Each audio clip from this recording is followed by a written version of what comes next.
Chapter 78 प्रिया की जलन मोक्ष का सरप्राइज इम्पोर्टेंट इन्फॉर्मेशन। बहुत ज़्यादा गुस्सा हो रही थी। उसे ऐसा लग रहा था जैसे मॉम, डैड और भाई ने ही ईशानी के लिए सरप्राइज प्लान किया है। प्रिया जाकर सबके पास खड़ी हो गई। वहीं बाकी घर वालों को तो पता ही नहीं था ये सब कौन कर रहा है, क्योंकि बाहर बहुत सारे क्रैकर्स और गार्ड खड़े थे।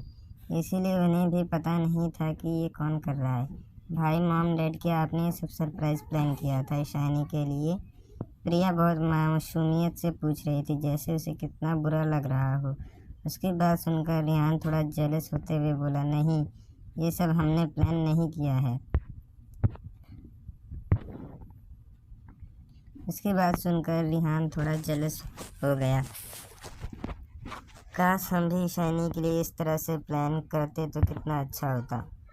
बाकी सब ने भी हाँ में अपना सिर हिला दिया। उन्हें उन सबको उस इंसान से जलन हो रही थी जिसने सरप्राइज प्लान किया था। उन्हें पता था ये जो कोई भी होगा उसको ईशानी के साथ बहुत ज़्यादा गहरे संबंध होंगे। वही प्रिया तो मन ही मन जल रही थी। आखिर कौन है जो ईशानी को इतना ग्रैंड तरीके से बर्थडे विश कर रहा है? वहीं ईशानी को तो अच्छे से पता था ये कौन है, क्योंकि कुछ क्रैकर्स पर हैप्पी बर्थडे बेबी डॉल भी शो हो रहा था। इसीलिए उसे पहले ही पता था कि ये सब उसके हबी का काम है, क्योंकि ईशानी ने मोक्ष को ही सिर्फ बेबी डॉल बुलाते सुना था।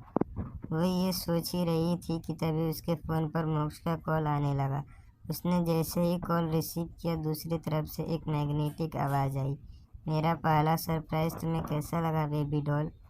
ईशानी थोड़े हंसते हुए बोली, हाँ, बहुत अच्छा है। क्या सिर्फ अच्छा है? ऐसे ये तो पहला सरप्राइज था, आगे तो बहुत कुछ बाकी है मिस्टर ईशानी मोक्ष राजवंश। मोक्ष ने अपनी उसी मैग्नेटिक आवाज़ में बोला। ईशानी को बहुत स्पेशल फील हो रहा था। पहले कभी भी किसी ने उसके बर्थडे पर ऐसा सरप्राइज नहीं दिया था। भले ही 4 साल से उसके चारों दोस्त और चारों फैमिली उसके बर्थडे को बहुत लविश तरीके से मनाते थे, पर सब जानते थे ईशानी को ज़्यादा पार्टी पसंद नहीं है, जिस वजह से वे सब उसे ऐसे सरप्राइज नहीं करते थे। तभी नंदिनी, जो ईशानी के साइड में खड़ी थी, उसके कान के पास जाकर बोली, क्या बात है जीजू, तो बहुत रोमांटिक और थॉटफुल है।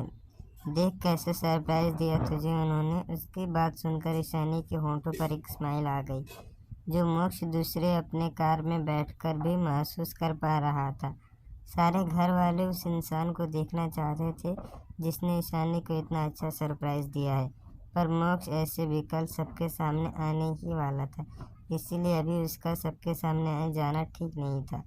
थोड़ी देर बात करने के बाद मोक्ष ने फ़ोन रख दिया। अब तक तो आसपास के मेंशन के लोगों ने अपने घर से बाहर आकर इस ग्रैंड तरीके से हो रही सेलिब्रेशन को देख लिया था। वहीं दादी जी और दादी माँ बहुत खुश थे। उन लोगों को लग रहा था जरूर ये सब ईशानी के दोस्तों ने ही किया होगा। थोड़ी देर बाद मोक्ष वहाँ से चला गया, पर कुछ लोग अभी वहीं थे। कुछ देर बाद जब सब खत्म हुआ तो मेंशन के अंदर सब चले गए। उसके पीछे पीछे बाकी सब भी चले गए। ईशानी भी चली गई। हॉल में आकर सबने ईशानी को देखा, जो अपने रूम की तरफ ही जा रही थी। सब उससे पूछना चाहते थे कि ये सरप्राइज उसे किसने दिया है, पर उनकी हिम्मत नहीं हो रही थी, और उन सबको बुरा भी लग रहा था कि उन्होंने कभी ईशानी के जन्मदिन को सेलिब्रेट ही नहीं किया। तभी प्रिया, जिसे बहुत जलन हो रही थी कि कोई ईशानी के जन्मदिन को ऐसे सेलिब्रेट कर रहा है, वे आगे आकर बोली, ईशानी, तुम्हें इतना अच्छा सरप्राइज किसने दिया है? ये बहुत खूबसूरत था। उसकी बात सुनकर ईशानी की आंखें सिकुड़ गई। उसे अच्छे से पता था कि प्रिया अपने मन में क्या सोच रही है। जरूर वे इस इंसान से मिलकर उसे भी अपने जाल में फंसाना ही चाहती होगी। वहीं नंदिनी का भी मुंह बन गया। उसने मन ही मन सोचा, इसे क्या लगता है मोक्ष कोई ऐरा गहरा इंसान है जिसके बारे में जान सकती है? ईशानी प्रिया को देखते हुए कोल्ड टोन में बोली, मिस प्रिया, तुम्हें ऐसा क्यों लगता है कि तुम उसके बारे में जानने के काबिल हो?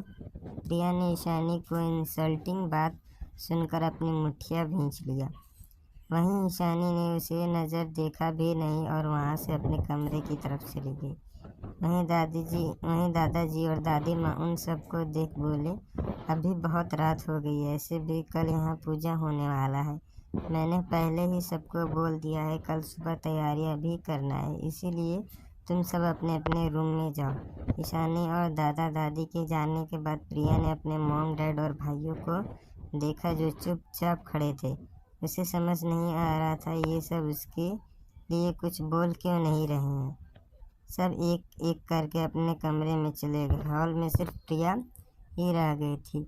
गुस्सा और नफरत से उसका दिल जल रहा था। वे अपने रूम में जाकर सारी चीज़ें इधर उधर फेंकने लगी। क्यों सब कुछ मेरे हाथ से जा रहा है? बचपन से इतने सालों तक मैं इस फैमिली में प्रिंसेस की तरह रही हूँ। क्या ईशानी के आने के बाद सबके दिल में मेरे लिए जो प्यार था वो ख़त्म हो रहा है? सुबह का वक्त सब तैयार होकर हॉल में बैठे थे। सब पूजा में आने वाले थे। ऐसे तो सुकेत जी और आरती जी पहले से ही चाहते थे कि ये पूजा यहीं हो, पर कल दादाजी ने भी ये डिसाइड किया कि ये पूजा यहीं मेहरा मेंशन में होगा, क्योंकि दादाजी ज़्यादा ट्रैवल नहीं कर सकते थे।